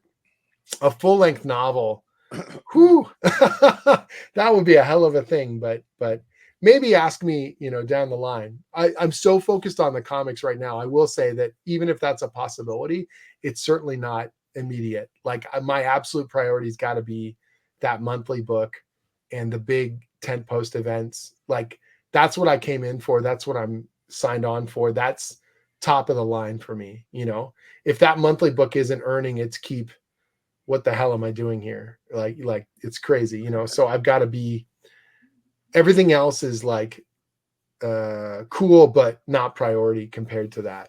So. Right. Jim, we've been talking a lot about the other Robert Howard characters, but what about Risa, the one that you created? So how did you come up with the character? I mean, she's been a really interesting character during this run. Thank you. You know, it was so when we you know, killed her off page in issue 4, and people were like, "What the hell? Why did you do I was devastated, man." And I was like, "Man, if you don't see him die on panel, you know they're coming back." Like you, but the fact that people were angry at me was kind of great, because that meant that we affected them, that they really liked that character. She represents to me this interesting bit of connective tissue, and it's not a coincidence. You know, the Picts are one of the continuous things that Robert E. Howard does, right? So obviously, you know, Brule in the Thurian Age, Bran Mac Morn, Brule, Bran, Brissa, they're all part of the same royal lineage. That's by design, right? And they're all Picts. And in the Hyborian Age, in the Conan stories, they've devolved. They're all the Neanderthalic, like savage, intense Picts. And I posited, and Jeff talked, and we talked about it, and I said, are they all like that? And he said, all the ones that Howard wrote about. And I said, but is that all of them? Does it have to be all of them? And then we talked about lineages, and we talked about bloodlines, and we talked about generational, all the stuff that is in other Howard sort of stories. And so I said, what if we took some of those echoing elements and we created a midpoint, not perfect mid, but between Bran McMorn and the Thurian Age is the Hyborian Age. She represents that handoff, you know, and it means that the Picts now become more than just savages or Neanderthalic destructive monsters that we then show why they are, the power of the Blackstone, the bloodline being corrupted. And she's part of this, I don't want to say royal, but royal-esque lineage that was able to avoid corruption. So now you keep everything that Howard wrote. It's all still in there. It all still functions. But now there's more complexity. There's more politics. There's more of the kind of thematic stuff that Howard was doing anyways. And hopefully my hope was that fans would accept that and go, oh, that feels like the kind of thing that's in Cull and Bran McMorn and all these other Cormac McArt and all these other stories that he's touched upon those kinds of things. He just never did it in a Conan story. So not a direct translation like Roy, where he took a non-Conan story and made it Conan, but taking these bigger thematic things. Like Blackstone never gets referenced in a Conan story, but it gets referenced in a half dozen other Howard stories. Well, but now it's a Conan, linchpin for us, right? Every year of my plan has it has a theme, and it has either a character or a symbol or a thing that drives it. And you guys are going to find out what year 2 is very soon, because Blackstone is year 1 and a bit. Like it's year 1 is the year of Blackstone for me, and year 2 is the year of something you're going to find out. And it's got a big, cool build up and payoff. And that really starts with Danica's issue. Like that's where we start to sprinkle in, though. I mean, we've actually sprinkled it in before that, but very subtle. But it actually starts to spin up now. So, for example, in issue 1, we showed Battle of Venarium, and then you see that image of Conan with the bear on his back, and we say that he was being tested. He had to test himself against the world. And then in issue 13, you see that bear hunt, right? Right. So a year later, we pay that thing off. So there's a couple more of those that are already in year 1 that you may not have even realized that I sprinkled in there. Words I said, or a particular panel or an image or a thing, and it's going to come back. And it's not important right now because we're trying to do, when Howard wrote Weird Tales, he didn't write it. Conan starts as a king, and then we jump around. Mm-hmm. But what's interesting.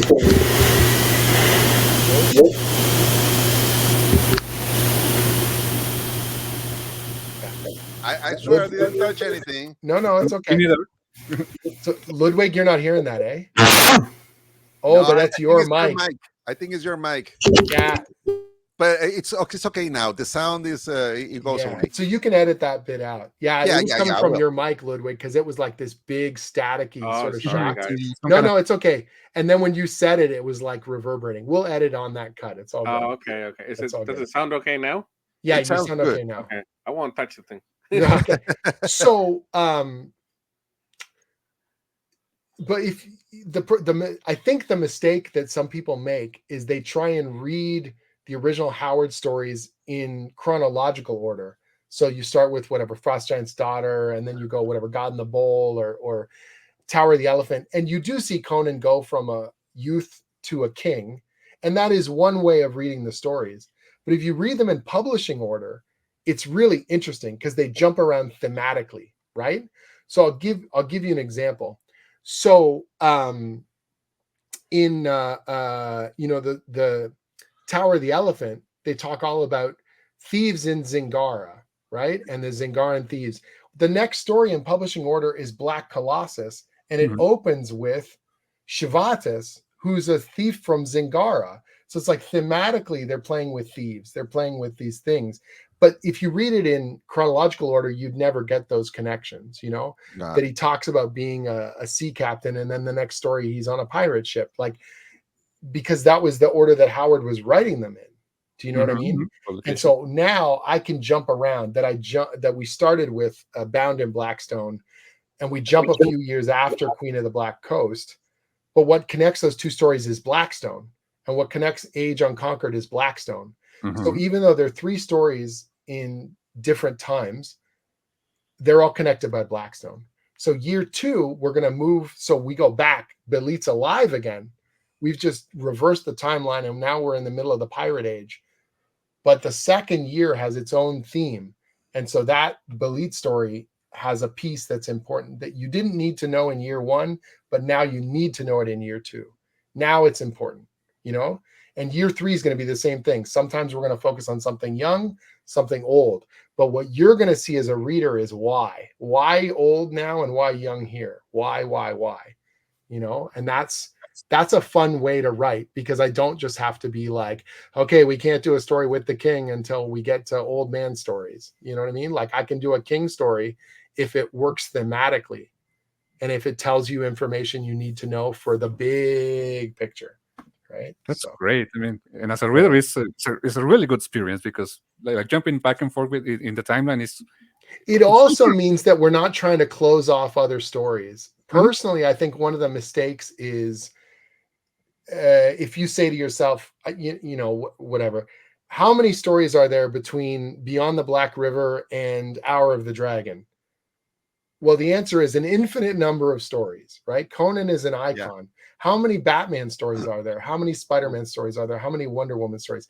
There are an infinite number of stories. So if you try and squeeze it all off and you say, we're going to tell every moment of Conan's life, I feel like it's a mistake, because you can't, you shouldn't. These are legends and this is an icon. And at this moment, I've got the steering wheel and I'm driving around a little erratically, jumping around and doing crazy things. And I'm going to tell stories that they tell bigger mythic things, but I'm not telling all the stories. I'm just telling my stories. And then when my time's done, I, you know, take the keys out of the Trans Am and I'm going to give it to somebody else. And then they get to drive around and do cool things, you know, and hopefully they like what I did. And hopefully you guys, you know, that becomes one of those special times. And that's your time to drive, you know, that's the whole point. I think Roy Thomas gave you a welcome to the fraternity of writers. He did. It's one of the kindest conversations I've ever had. He's very cool. Yeah. Thank you. Yeah, and I agree with him that you really belong. You really belong on the pantheon of the writers. We're not there yet. We got a long way to go. You know. Okay, and I need the fear and the excitement to keep me motivated all the way through. You're motivated already. Oh, I'm motivated. You already have the sword, so the sword. Okay, it's sure. But if I get the sword and then I think my job's over, I'm a fool. You know what I mean? No, we gotta stick the landing. You're just starting, Jim. You're just starting. Right. So December, when Blackstone #4 comes out, you tell me, did we stick the landing on year 1? Does it do everything it's supposed to do? You tell me. You guys are the final judge. We're gonna have to schedule the readers and the retailers. You tell me. You're gonna keep ordering? Have you subscription locked in? Then we earned our keep. You know, that means we're gonna keep in touch in the future and have more conversations like this. Sure. Like this. And I know we're never gonna be perfect. Like, I need to be clear. The choices that I make are going to be different from the fan base's deep desires or how another writer would do it. No one's perfect, you know, and I don't want people to think that I'm walking on water and I can do no wrong and I will never make a mistake. But I'll tell you, I'm always putting my heart into it, and we're trying really hard to make stuff that we think exemplifies what is great about the Hyborian Age and about Howard's writing. And maybe I do it differently than other people. Maybe it's everything your heart desires, but whatever it is, we're trying really hard, and we love what we do. Perfection doesn't exist. And of course, doesn't exist perfection, but there's also that you give us to a magic ride to the Hyborian Age, and thank you for that. We thank you for that, because it's a nice ride, a very nice ride. None of this happens without the fan base, and none of it happens without the good word of mouth from readers in English and every other language. Your passion for what I'm doing means so much, and it reminds me that I'm not just alone at my keyboard. You know, It's very, very special, and I certainly will never take it for granted. So it's this weird thing. Like I sort of said to Titan, I said, you know, the honeymoon period is going to wear off. At some point, they're going to decide that we're screwing this thing up. And I thought Blackstone might be the one where they go, oh, here we go, weird crossover event stuff. And, you know, first issue's out this week, and the reviews they're as good as they've ever been. I'm very, very proud. I've seen Stitch and Dog videos, you know. That guy's great. Yeah, it's very cool. Then he likes all your works. I'm a fan of his podcast. I would like to meet him. I think he's also in Canada. He's in right? Toronto. We met at the convention last week. Yeah, okay. It was so nice. He's a really, really kind soul, and he's very enthusiastic, and he's very good at analyzing what we're doing. And he he asked me some questions at the convention that I don't think he would put in a video. And he's like, I think you're doing this. And I was laughing, and he's like, am I right? And I said, you're close, but not. Like, Well, he's a very nice guy. I wish I had the chance to meet him someday. I hope you do. Probably in a Robert E. Howard days, right? Next year. Are you planning to go next year? I don't know. So Jeff and I were just talking about this like last week, because they haven't put the dates down for when they're going to do it. Okay. And depending on which week they're doing it, I don't know if there's going to be other conventions. Because remember, I told you I get that 2025 schedule. Yeah. And so it's like, going to the South, I got to make sure I can fit that into all the other things. And at some point I got to do the work, and hit the deadlines. And like September for me, this month is all writing. Every morning I get up, I'm doing, promotion for Blackstone, and then it's just working. Like literally this afternoon, I wrote a bunch of script. And then after we get off this call, I got to do a letter proof for an issue that's going to go off to print. And so it's like, that's the job. In September, I got to get ahead because I'm not going to get a hell of a lot done by end of October. I'm going to be in England. I can write. I've done it in hotels. I've written on planes, but it's not as much fun as writing at home. I'll tell you, it's a lot harder when you're distracted. What I want to do is I want to go out to a pub, or I want to go to a comic book shop. I don't want to be stuck in my hotel. September is the month of Conan. That's right. Sumerian September, buddy. Sumerian September. It's awesome. And we also in Mexico, we're celebrating Sumerian September with this interview, Jim. And any advice you want to tell to the fans, Conan, about this event? Blackstone #2 is going to blow the top of your head off. Oh. We did something in that issue. People are going to be like, what have you done? They're going to be so I couldn't, I wrote it in the outline and I sent it to Chris and everyone at the Heroic team. And I said to my wife, I go, I wonder if they're going to let me do this. I wonder, and he sends it back and he goes, well, that was unexpected, but we love it. And I was like, all right, let's dig in, man. And here's the thing, stakes, like what's at stake in a story, like what can we afford to lose, or what can you win? That becomes very clear in issue 2. Let's put it that way. Let's put it that way. So if you don't know what's at stake by the end of issue 2, I have not done my job. Okay, we can wait for issue #2 then, because issue #1 was so great. One of the great things that I like is what I love is the sense of dread. We got this building sense of dread. El Borax freaked out, and every time we're going to get more information, we pull away, and we're like turning up the tension over and over and over again. These encounters of El Borax and Kira and Conrad are very, very amazing. Thank you. And a big compliments to Shanks. So I was talking about which characters cross over time-wise, and he said, well, El Borax adventures are all in the 20s. And I said, so by 36, he's going to be older. Yeah, but he's still around. Yeah. Mm-hmm. And then I said, well, then they got to meet somewhere. Yeah. And then he said, did you know in Kieran and Conrad, there's something called the Wanderers Club. That's in the Kieran and Conrad stories. The Wanderers Club, I didn't make that up. That's in the original stories. And I said, it's perfect. It's perfect. We're going to use the Wanderers Club. And so I knew they were going to meet, and I knew what had to happen. But then he gave me the last piece. He made it, he gave me this great, that's already in the Howard story. It's just waiting to be expanded upon, Yeah. That's great. That's what teamwork is, man. That's how I was going to say that it's cool that you have Jeff Shanks at your side, telling you all these tips. He makes me look way smarter. I'll tell you what, he's so good. You know, he's a wonderful friend. He's become a real friend. You know, that's what's so nice about this, is that you hope that your colleagues, you get along. You hope that you're you know, simpatico, as we call it, that you're in sync with each other and you're moving in the same direction. But then you hope beyond that you become friends, that this is like a special time. It's almost like we're all on the same baseball team and we're playing the season together, and we gotta, you know, see how far we can go in the championships. That's exactly how we feel in Robert E. Howard days. Even it was our first time meeting there, but when we meet you guys, we feel like that. We feel like great. It's such a cool feeling. And you guys, like, you know, it's you're all kind of wrapped up in this thing too. And it feels special too, the conversation. A lot of times in comics, you know, you get reviews of issue 1, issue 2, and then it's like, what's the new thing? And everyone just turns their heads to whatever the new launch is or the thing.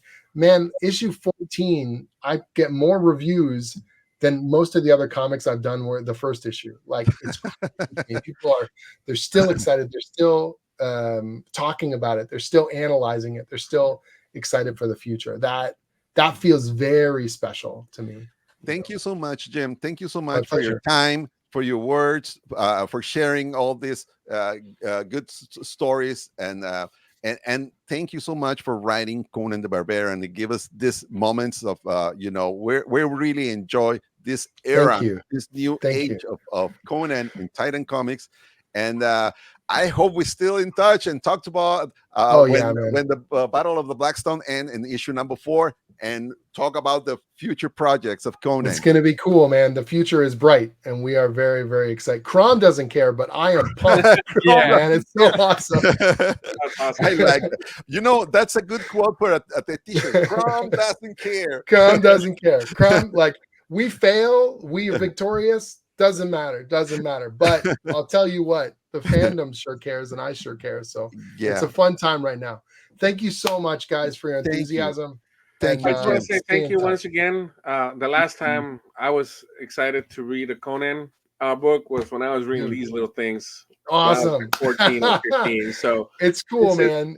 And in all these years, this is the first time that I go to my comic book shop like every week and like what's going on, what's coming out. So thank you very much for that.